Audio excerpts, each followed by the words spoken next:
Hello welcome yours. இன்னைக்கு நம்மளுக்கு என்ன செய்தி வந்திருந்தது அப்படின்னு பார்த்தீங்கன்னா, நம்ம விகே சசிகலா அவர்கள் ஏடிஎம்கேயோட பொதுச் செயலாளராக இருந்த பொழுதிலும், இன்னைக்கு அவர்கள் முதலமைச்சர் வேட்பாளர் ஆயிட்டாங்க அப்படிங்கிற மாதிரியான செய்திகள் வந்திருக்கு. மேலும் பன்னீர்செல்வம் அவர்கள் இன்னைக்கு பொதுக்குழு கூட்டத்தில் அவர் என்ன சொல்லியிருக்காரு அப்படின்னா, சசிகலா அவர்கள் தான் தமிழ்நாட்டுடைய அடுத்த முதலமைச்சராக இருக்கணும் அப்படிங்கிற மாதிரி அவர் சொல்லியிருக்காரு. அதனால் மெம்பர் ஆஃப் அசம்பிளி ஆக இல்லாமலேயே சசிகலா அவர்கள் தமிழ்நாட்டுடைய முதலமைச்சராக ஆக முடியுங்க.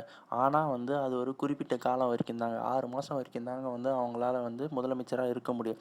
அந்த 6 மாதத்துக்குள்ளே ஏதாவது ஒரு சட்டமன்ற தொகுதியில் அவங்க நின்று எம்எல்ஏவாக ஜெயிச்சிட்டாங்க அப்படின்னா அவங்க சீஃப் மினிஸ்டராக திறந்துக்கலாங்க. இந்த 6 மாதத்துக்கான பதவியேற்பு பிப்ரவரி 7ஆம் தேதி அன்றைக்கி அவங்க நடத்த போகிறதாகவும், அடுத்து ஆகஸ்ட் மாதத்துக்குள்ளே அவங்க ஏதாவது ஒரு சட்டமன்ற தொகுதியில் நின்று ஜெயிச்சிட்டாங்க அப்படின்னா அவங்க தமிழகத்தின் முதலமைச்சர் ஆகிட முடியும் அப்படிங்கிற மாதிரியான விஷயங்கள்.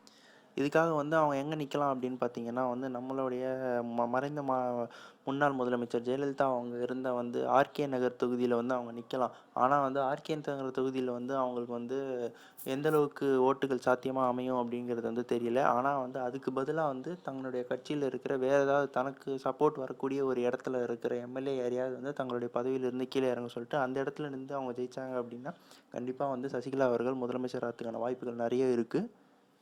மேலும் இந்த மாதிரி நியூஸ்களை உடனுக்குடன் தெரிஞ்சுக்க கீழே இருக்கிற சப்ஸ்கிரைப் பட்டனை உடனே கிளிக் பண்ணுங்கள். நன்றி.